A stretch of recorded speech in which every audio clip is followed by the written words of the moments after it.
live video. Good morning, good afternoon. Oh my God, it's almost good evening already. I'm really confused. It's been a long day.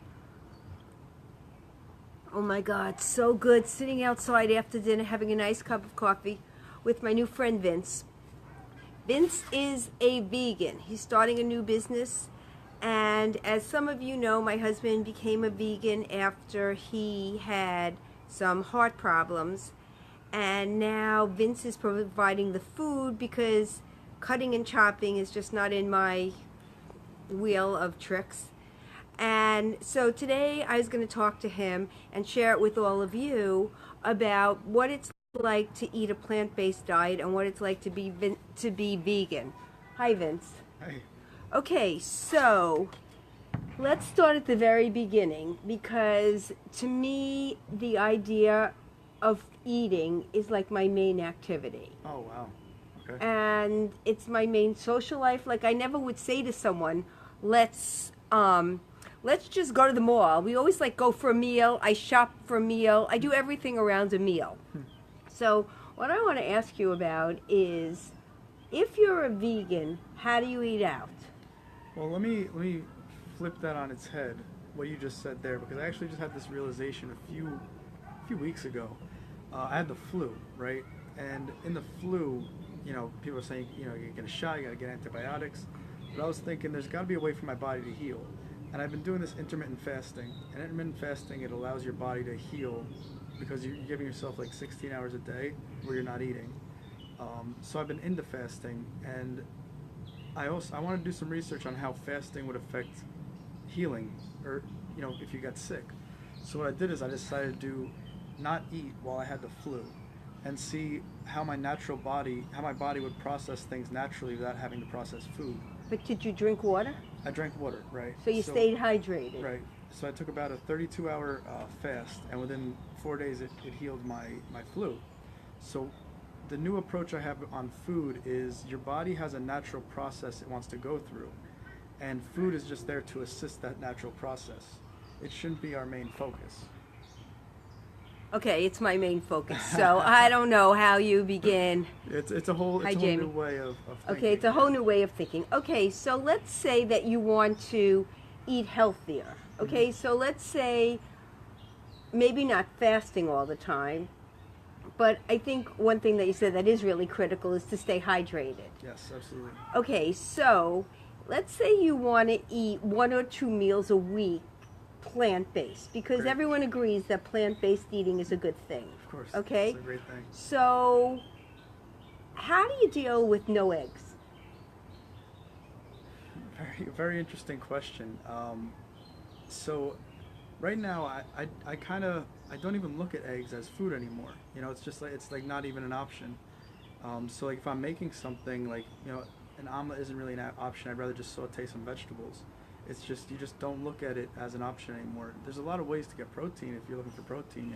There's chickpeas, there's broccoli, there's kale, there's all kinds of things you can do. Do you think that those foods, those protein substitutes, are very gassy though? Like, does your stomach ever get better at digesting those foods? Like, so that it's not as... Well, the thing about those foods is there's a lot of fiber, so it is good. And I mean, it shouldn't make you gassy ultimately. Maybe that's a unique issue to certain people based on the other things they're eating. But once you get down to a completely plant-based diet, you'll find that the natural body process is so much more efficient.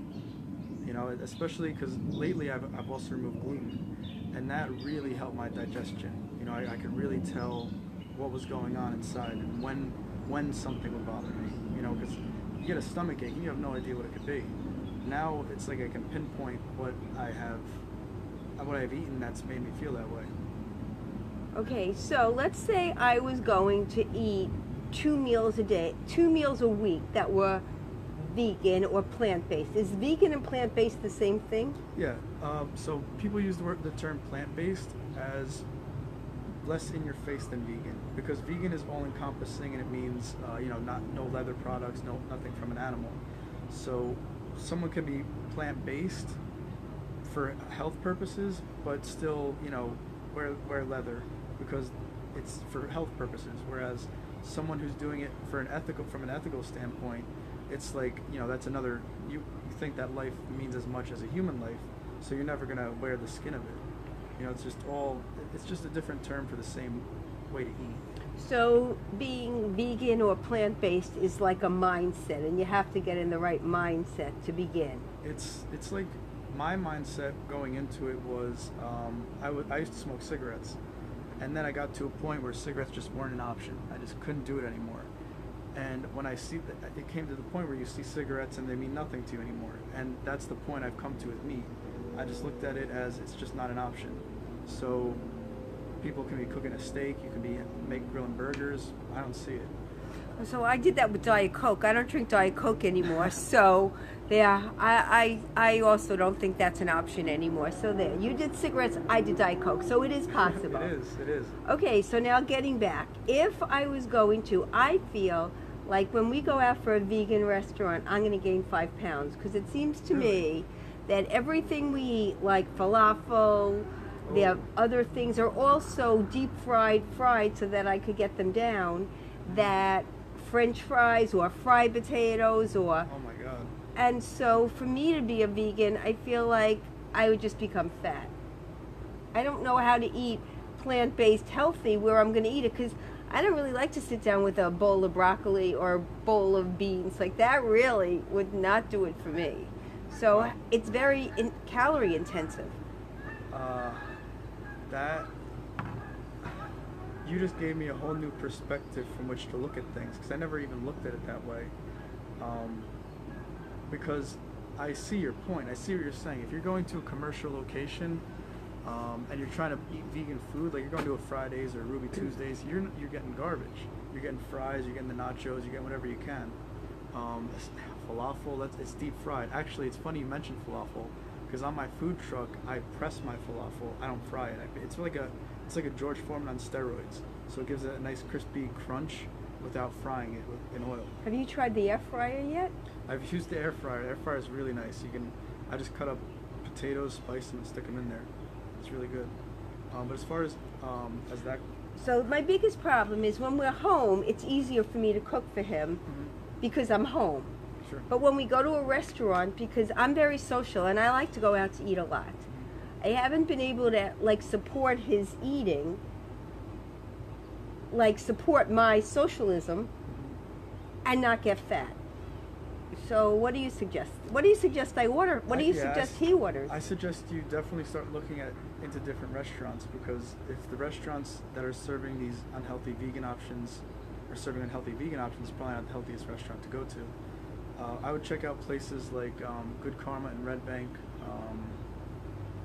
Right, I understand that, but the problem with those places is my friends want to go out for Italian, Chinese, or they want to go out for regular food or good wine or fine dining. So, there's no fine dining. I mean, the food at that restaurant that you discussed is delicious, but it's not fine dining. What I want from you is some suggestions, because probably other people want to eat healthier. And how do you choose healthy? Well, see, exactly what you're saying is exactly what I'm trying to create.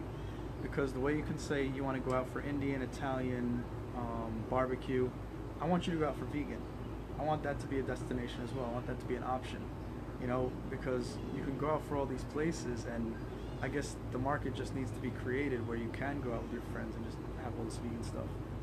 But since it's not around here yet, I need to be able to take him to a restaurant and not have him just eat fries and a salad.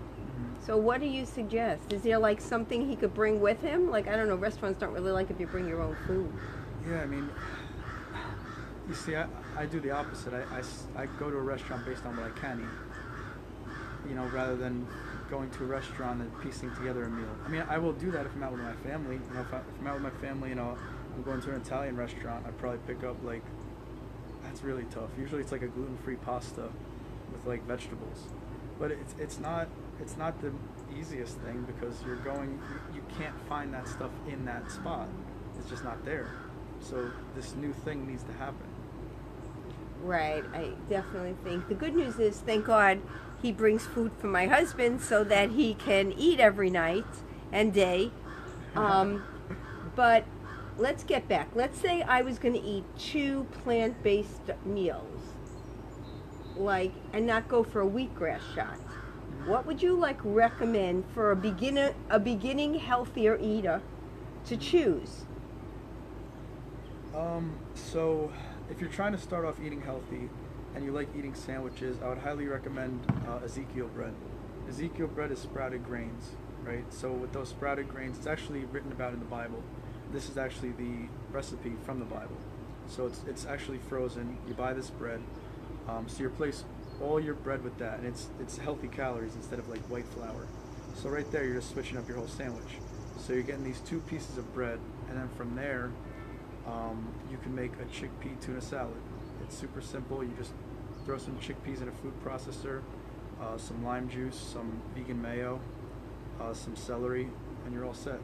You got a chickpea vegan tuna sandwich. I feel like everything that he eats is like fake vegan crumble, meat crumble, fake tuna. Like, to me,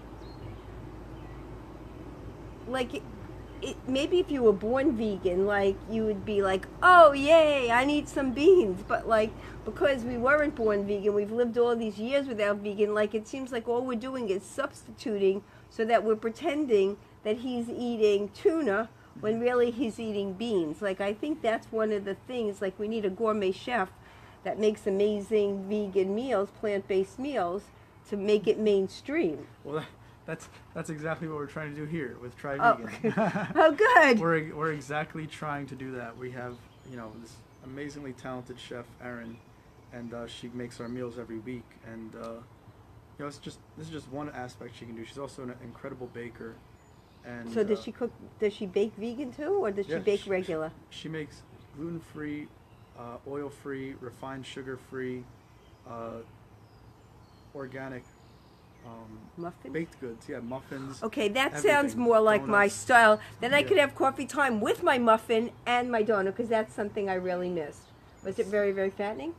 No, well, it's probably the least way to get that much. It's the best way to get that much good food in your mouth, without it being like full of sugar and butter and fat, because she uses things like dates as sweetener. And maple syrup, complete sweeteners. Okay, this sounds more appealing than anything you've discussed so far. Sure. So basically, Try Vegan has a big delivery of baked goods that are healthy. We also do that. That's part of our sweets. Okay, that I could live with. The rest of it, I don't think so. That I could live with. So, thank you for joining me for this decaf version. I'll see you tomorrow morning at 8:35. Cheers. I'm drinking decaf coffee with crema. That's everything fake.